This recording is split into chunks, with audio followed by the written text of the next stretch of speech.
العلم هو النور الهادي والمفتاح لكل الخير من يرد الله به خيرا. الحمد لله وكفى وسلام على عباده الذين اصطفى اما بعد.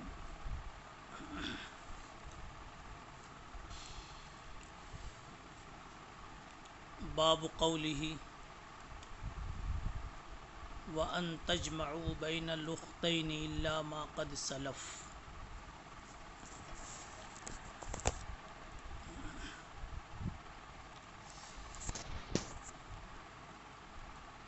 وبه قال حدثنا عبد الله بن يوسف قال حدثنا الليث عن عقيل عن ابن شهاب أن عروة بن الزبير أخبره أن زينب ابنة أبي سلمة أخبرته أن أم حبيبة قالت قلت يا رسول الله انكح أختي بنت أبي سفيان قال وتحبين؟ قالت نعم لست لك بمخلية وأحب من شاركني في خير أختي. فقال النبي صلى الله عليه وسلم إن ذلك لا يحل لي. قلت يا رسول الله فوالله إنا لنتحدث أنك تريد أن تنكح درة بنت أبي سلمة. قال بنت أم سلمة؟ فقلت نعم. قال فوالله لو لم تكن في حجري ما حلت لي إنها لابنة أخي من الرضاعة أرضعتني وأبا سلمة سويبة فلا تعرضن علي بناتكن ولا أخواتكن.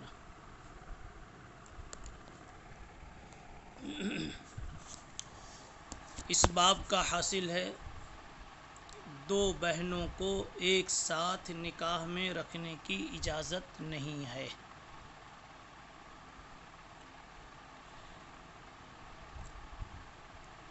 محرمات میں اس سے پہلے بھی یہ بات بتلائی جا چکی ہے کہ جمع بین الاختین جائز نہیں ہے،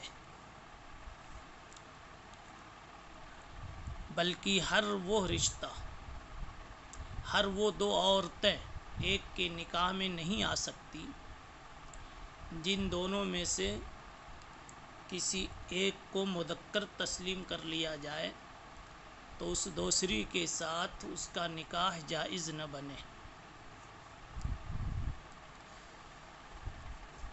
دو بہنیں بھی ایک شخص کے نکاح میں نہیں آ سکتی. اپنے اس مدعا کو امام بخاری رحمۃ اللہ علیہ اس روایت سے ثابت کر رہے ہیں جو ابھی آپ کے سامنے پڑھی گئی. یہ روایت وہی روایت ہے جو اس سے اوپر والے باب میں گزر چکی، جس کا خلاصہ یہ تھا کہ حضرت ام حبیبہ نے حضور پاک صلی اللہ علیہ وسلم کے سامنے اپنی ایک بہن کو پیش کیا کہ میری بہن سے بھی آپ شادی کر لیجئے. تو آپ نے منع کر دیا.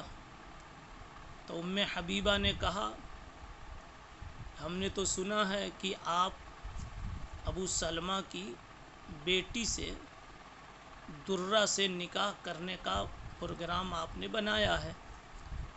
تو آپ صلی اللہ علیہ وسلم نے منع فرمایا اور کہا کہ ایسا کچھ نہیں ہے.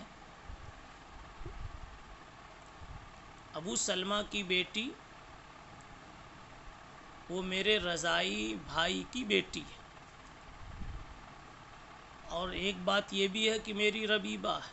تو اگر ربیبہ نہ بھی ہوتی تو رضاعی بھائی کی بیٹی ہے، ربیبہ سے بھی میرا نکاح نہیں ہو سکتا رضائی بھائی کی بیٹی یعنی رضائی بھتیجی سے بھی میرا نکاح نہیں ہو سکتا، اور میری رضائی بھتیجی اس وجہ سے ہے کہ ابو سلمہ کو اور مجھ کو سویبہ نے دودھ پلایا، یعنی ایک خاتون کا دودھ ہم لوگوں نے پیا ہے۔ اس روایت سے مقصد صرف اتنا ہے کہ ام حبیبہ اپنی بہن کو پیش کر رہی تھیں کہ میرے ساتھ ان کو بھی آپ اپنی حریم میں داخل کر لیجئے، اپنی بیوی بنا لیجئے، لیکن حضور پاک صلی اللہ علیہ وسلم نے فرما دیا کہ دو بہنیں ایک ساتھ اکٹھا نہیں ہو سکتی ہے۔ اگلا باب ہے لا تنکح المرأة علی عمتها، لا تنکح المرأة علی عمتها، اپنی بیوی کی بھتیجی اور بھانجی سے نکاح حرام ہے، اپنی بیوی کی بھتیجی اور بھانجی سے نکاح حرام ہے۔ اصل میں یہ اس کا مفہوم ہے کہ کسی عورت کو اس کی پھوپھی کے ہوتے ہوئے اس کو نکاح میں لانا جائز نہیں۔ اسی طریقے سے ایک نسخہ میں یہ بھی ہے کہ اس کی خالہ کے ہوتے ہوئے بھی اس کو نکاح میں لانا جائز نہیں، اس لیے کہ اگر پھوپھی کے ہوتے ہوئے کسی عورت کو لے آتے ہیں تو وہ عورت اس کی بھتیجی بنے گی، خالہ کے ہوتے ہوئے لاتے ہیں تو وہ عورت اس کی بھانجی بنے گی۔ تو یہ ایسی دو عورتوں کا جمع کرنا ہوا جن دو کے درمیان جمع کرنا درست نہیں ہے۔ امام بخاری رحمۃ اللہ علیہ کا مقصد بھی یہی ہے کہ اگر کسی کے نکاح میں پھوپھی ہے تو پھر اس کی بھتیجی کے ساتھ نکاح جائز نہیں، اور خالہ ہے تو اس کی بھانجی کے ساتھ نکاح درست نہیں ہے، اور یہ مسئلہ متفق علیہ ہے۔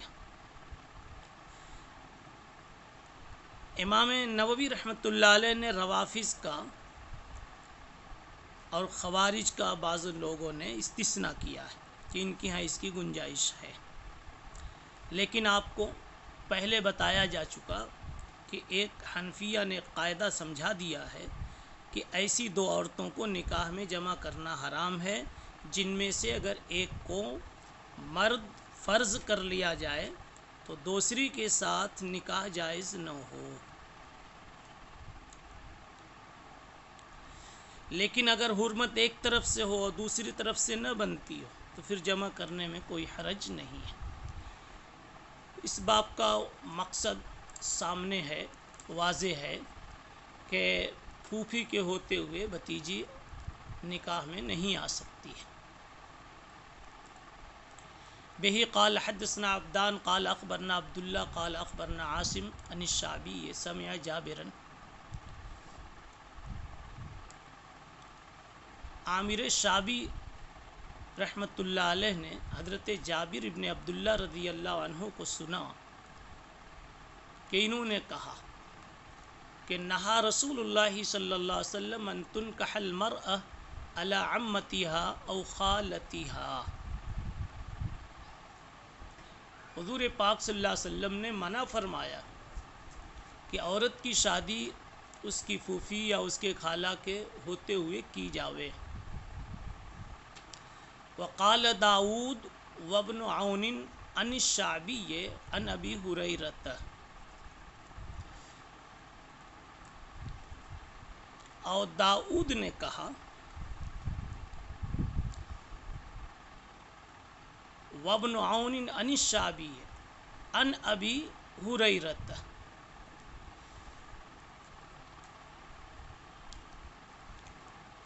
یہاں پر اس سند میں صحابی اب حضرت ابو ہریرہ ہے، اور اس سے پہلے والی جو سند جو شعبی سے لینے والے عاصم تھے اس میں صحابی کا نام حضرت جابر ابن عبداللہ ہے۔ بہی قال حدثنا عبداللہ ابن یوسف قال اخبرنا مالک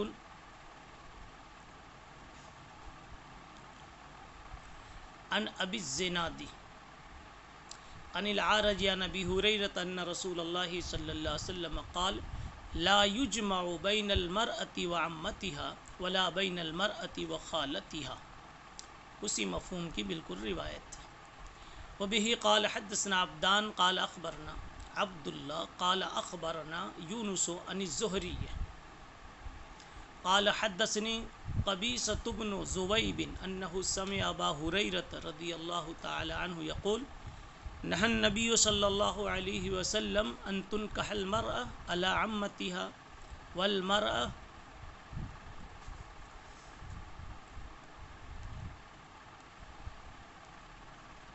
على خالتها فنرى خالة أبيها بتلك المنزلة. حضرت ابو ہریرہ رضی اللہ تعالی عنہ فرماتے ہیں کہ نبی پاک صلی اللہ علیہ وسلم نے اس سے منع کیا کہ کوئی اپنی بیوی پر اس کی پھوپھی یا خالہ کو بیاہ کر لائے. لا یجمع بین المرأة وعمتها ولا بین المرأة وخالتها. اور نہا النبی صلی اللہ علیہ وسلم ان تنکح المرأة على عمتها والمرأة وخالتها. حاصل اس کا یہ ہے کہ کوئی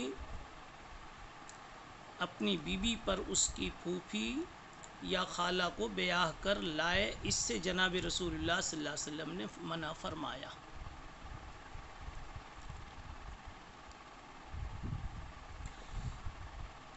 جمہور ان جیسی روایات کی وجہ سے قرآن مجید کی آیت وَأُحِلَّ لَكُم مَّا وَرَاءَ ذَلِكُم اس کے عموم میں تخصیص کے قائل ہے. یعنی قرآن مجید نے کچھ محرمات کو بیان کیا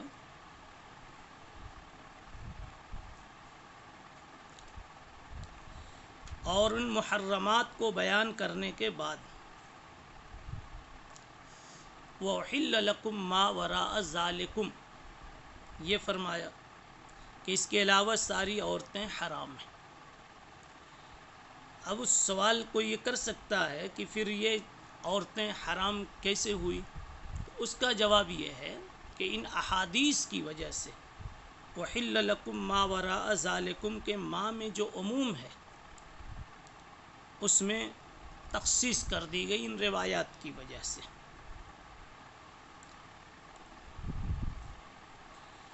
لیکن ایک اشکال یہاں احناف پر ہو سکتا ہے کہ قرآن مجید پر اخبار احاد سے کوئی اضافہ اور زیادتی درست نہیں ہے، اور اس کے اطلاق میں یا اس کے عموم میں تخصیص کرنا یہ بھی مثل زیادتی کے ہے.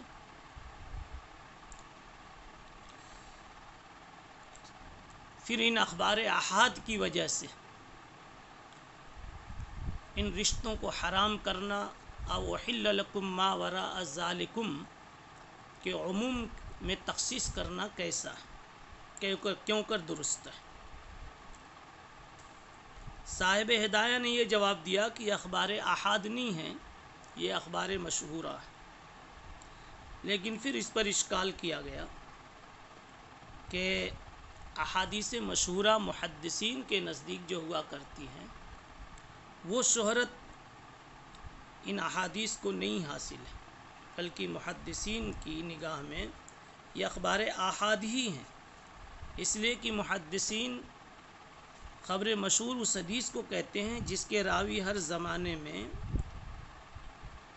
3 سے کم نہ ہوں، کم از کم 3 ہونے چاہیے، اور یہ سب روایات اس درجے کی نہیں ہیں.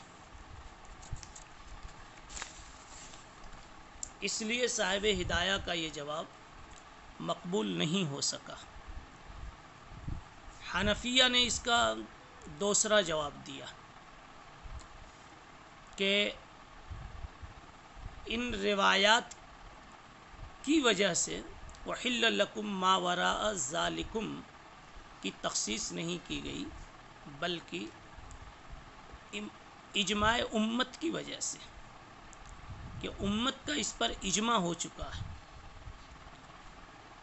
کہ پھوپھی بھتیجی کے ساتھ ایک کے نکاح میں نہیں رہ سکتی، خالہ بھانجی کے ساتھ ایک کے نکاح میں نہیں رہ سکتی ہے۔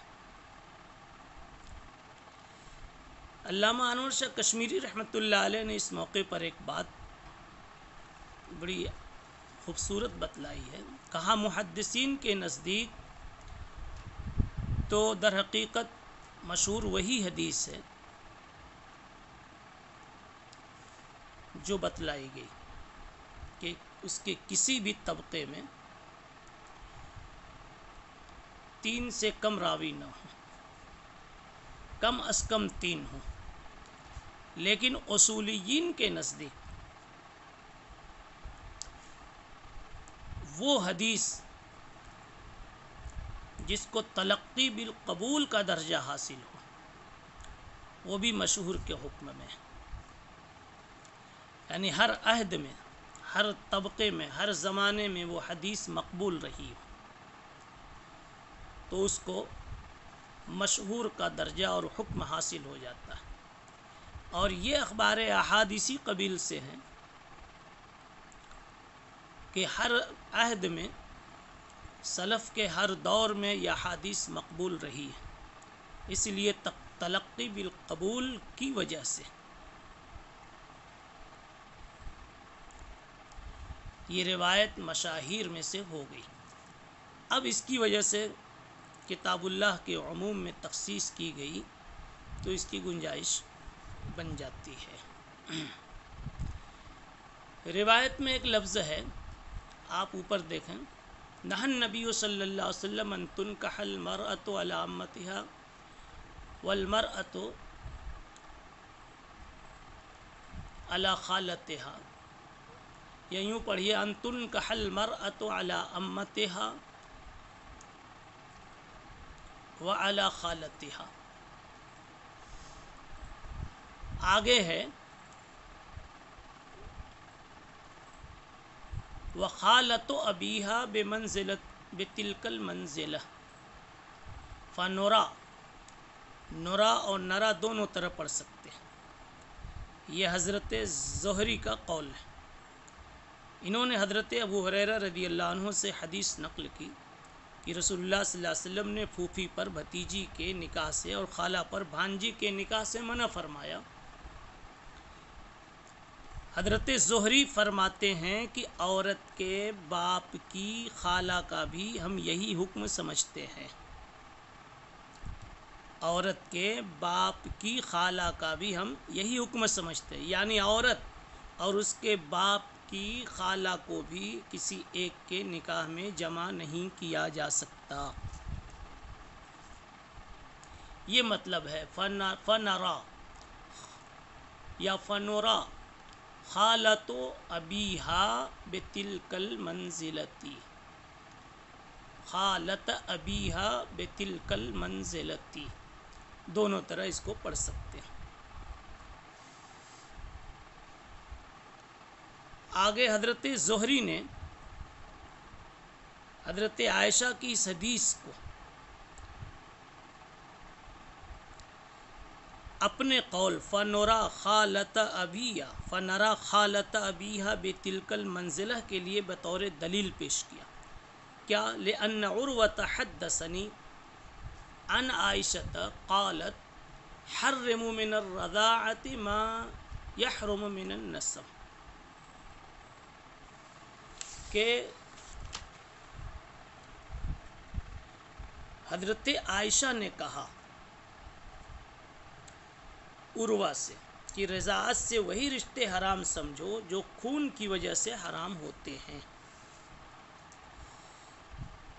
حضرت زہری نے اپنے مدعا کے لیے، انہوں نے اپنا جو مسئلہ بیان کیا خالۃ ابیہا بتلک المنزلہ، اس کے لیے بطور دلیل کے یہ اس کو پیش کیا ہے کہ اس روایت میں حرمت رضاعت کا بیان ہے۔ اس سے پتہ چلا کہ رضاعت کی وجہ سے وہ رشتے سب حرام ہو جاتے ہیں جو نسب کی بنیاد پر حرام تھے۔ ان تمام روایات کو جمع کر کے امام بخاری رحمۃ اللہ علیہ یہ بتلا رہے ہیں کہ جس طرح خالہ اور بھانجی، پھوپھی اور بھتیجی کے درمیان جمع جائز نہیں، ایسے ہی اگر ایک خاتون کسی کے نکاح میں ہے اور اس کے باپ کی خالہ کو پھر نکاح میں لانا چاہیں، یا ایک خاتون کسی کے نکاح میں ہے اور اس کے باپ کی پھوپھی کو لانا چاہیں تو ہاں اس کے باپ کی خالہ کو لانا چاہیں تو نہیں لا سکتے۔ یہ ہے فَنَرَى خَالَةُ أَبِيهَا بِتِلْكَ الْمَنزِلَةِ۔ سبحان اللہ وبحمدہ سبحان اللہ العظیم۔ السلام عليكم، لا تنسوا الاعجاب بالفيديو والاشتراك في القناة تشجيعا لنا لنستمر بنشر المزيد إن شاء الله.